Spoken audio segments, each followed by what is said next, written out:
All right, guys. Tonight I wanted to do my top 5 favorite books from the last year. Kind of go a little bit into what each of them are about. These are in no particular order in terms of which ones I like the most.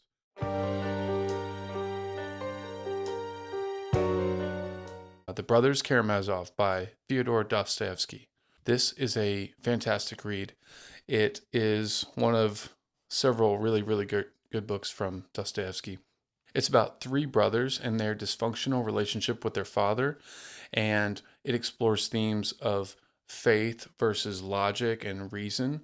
And the whole novel kind of centers around the question, if God exists, why do bad things happen to good people? Each brother sort of represents a different sort of structure of belief and worldview. One is very passionate and chaotic. The other is very logical and reasonable, almost to a fault. And then the last one is more faithful and leads with love and compassion, all out of a belief in God.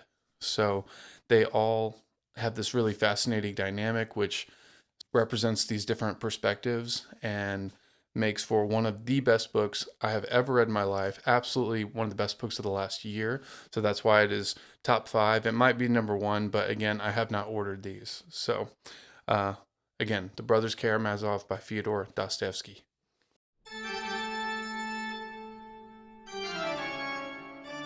Next up, we have Frankenstein. Now, I have a video on my channel where I do a deep dive on Frankenstein, so go check that out. I'll put the link in the description. Frankenstein, as we are probably all familiar, is about the scientist Victor Frankenstein, who creates this creature out of body parts, and it really explores themes of God and creation, and kind of parallels Victor Frankenstein and his creation with God and mankind. And so I think it's a really interesting read from both a biblical and sort of a spiritual perspective, as well as like a scientific responsibility sort of perspective, where we really need to ask the question is like, okay, if you can make something, okay, maybe that's okay, but you must take responsibility for the things that you bring into the world. It has a lot to say on that particular topic, and I would highly recommend it to anyone who hasn't read it. It's very short. You can read it in probably a day or two, and it has some of the most beautiful language that I've ever read in any work. I thought it was a little intimidating walking into it. Turns out it's actually very consumable, very easily understood. You just kind of have to get used to Shelley's writing style, and I promise you'll love this book. So again, it's a top 5 for me. I will probably try to return to it once every year or two. Again, it's a very quick one. And this one, by the way, is the original 1818 text. There is another version which I have not read yet, so I cannot comment on that. But the original one is fantastic. I highly recommend it.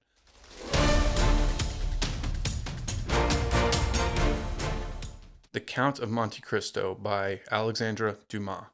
So this book, I actually just did a video. It's on my channel. You can check that out if you want to know a bit more about the book. I think we've probably all are familiar with this one, whether we've read it or not. It is pretty thick, but honestly, it's very easy to read. It's pretty quick. I read it in a couple weeks, so it's not as intimidating as it looks. The way Alexandre Dumas writes is extremely addictive. It's a real page turner, and I could not put it down, basically. Plot wise, setting, dialogue, everything is extremely powerful. His ability to write characters and write their dialogue according to sort of the thematic elements that they represent, whether it's like revenge or greed or power. He does a fantastic job of really connecting those ideas to people.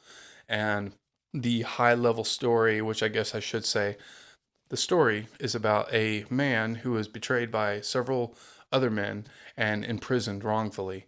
And after he meets someone in prison, a fellow inmate, who teaches him a lot of knowledge that he did not know, he really learns a lot while he's in there, and they seek to escape. And so once they finally do, well, he does, there is a treasure that he finds afterwards. And that treasure gives him the ability to really build out this entire plot of revenge against the guys who betrayed him. So it's the ultimate revenge story, and prison break and treasure. It's huge adventure, but within that high level, it has so many interesting elements. They really dive deep on biblical stuff, like some of the other books I have mentioned. It's very central to the story is this idea of providence and divine intervention, where the main character sort of thinks that he has been released and given this second chance at life due to divine intervention, that God has given him this opportunity to take not just revenge, but maybe enact justice and punish the people who have done him wrong. So that's what he's trying to do. And it gets blurry, right? Like, at what point is justice just revenge? And at what cost does that come? And so, although you're rooting for him and you think all these guys definitely deserve what they have coming to them, there's also these questions that kind of crop up and become sort of central to the story as you're going through it. It's very awesome, extremely entertaining, 10 out of 10. Highly recommend The Count of Monte Cristo.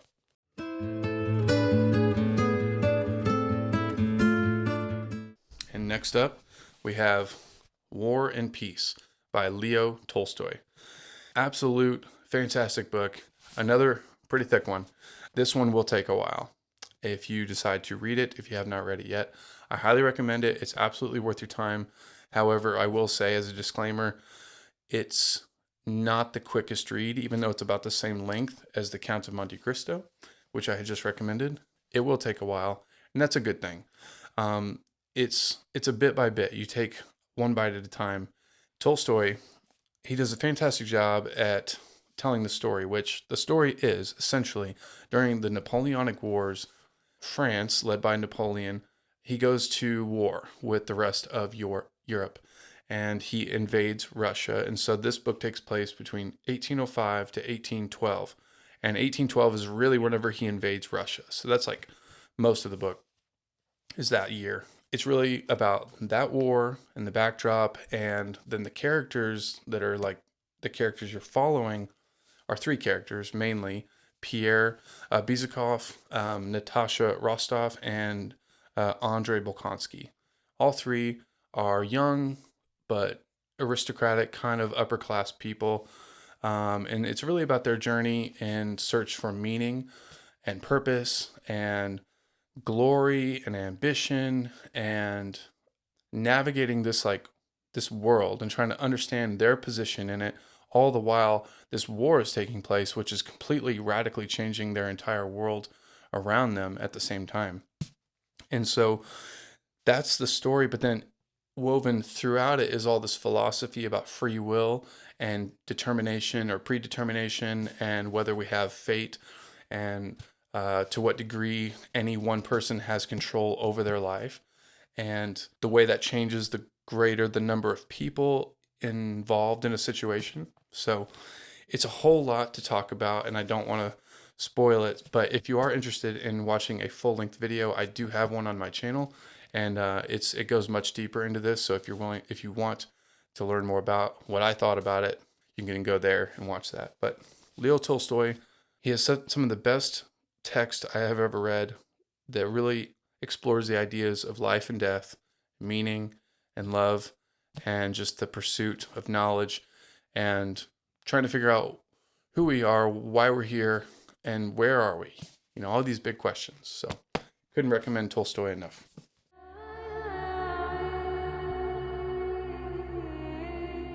And last but not least on the list, I have God, Emperor of Dune. So Dune is a saga of books, many books. Frank Herbert, the author, wrote 6, and then his son took over the series after he died. God, Emperor of Dune is part 4.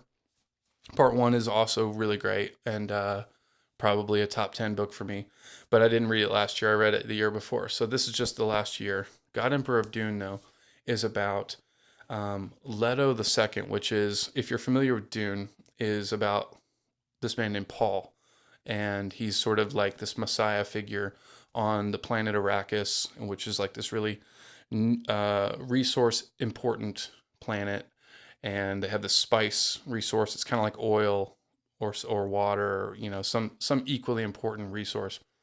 His son grows up to be sort of the embodiment of the prophecy that they had in mind for Paul, which was he was sort of the Messiah. Leto, his son, which is in this book, sort of takes over after his father's dead, and it's pretty wild, but he merges with a sandworm, if you're familiar with sandworms in this universe, and he lives like 3,500 years. And so this book takes place 3,500 years after the events of Dune, the books, the first ones.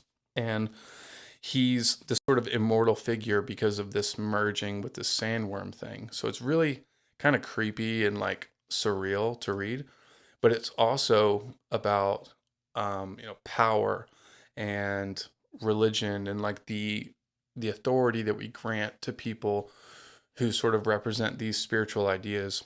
And Leto, who's the God Emperor, he's sort of all powerful in the universe, and he has armies at his disposal. So he has sort of enforced peace throughout the universe in a tyrannical kind of way. And so it kind of wrestles with this idea of like, if, what is the greater good here? And if is giving up freedom in the name of peace worth it?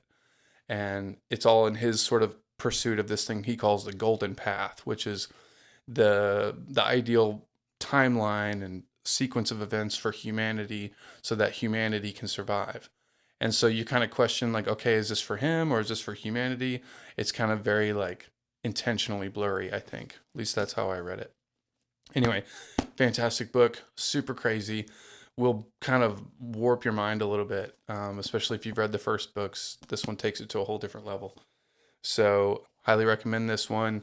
Herbert as a writer is very interesting. If you've ever read his stuff, it's a little hard to parse sometimes. It's very kind of esoteric in the language. It's not a bad thing, but it takes some getting used to. So anyway, top 5 of last year, God Emperor of Dune. Hope you check that out. And that's my list. So I've got other books that I've read and I loved them as well, but these ones, they just kind of jumped off the shelf at me and I wanted to talk about them. So hope you guys enjoyed this video. Please like and subscribe to the channel. Leave any comments in the comment section about any books you like that were maybe in your top 5 of the last year, and then I'll work them into rotation if I haven't read them before. And if you've read these, let me know what you thought about them. I'd love to hear your thoughts and kind of talk about them because they're some of my favorites. And maybe it's, a little obvious, War and Peace or whatever, but like, it's seriously great. If you haven't read it, it's definitely worth your time. So thanks for being here. Hope you'll have a great night.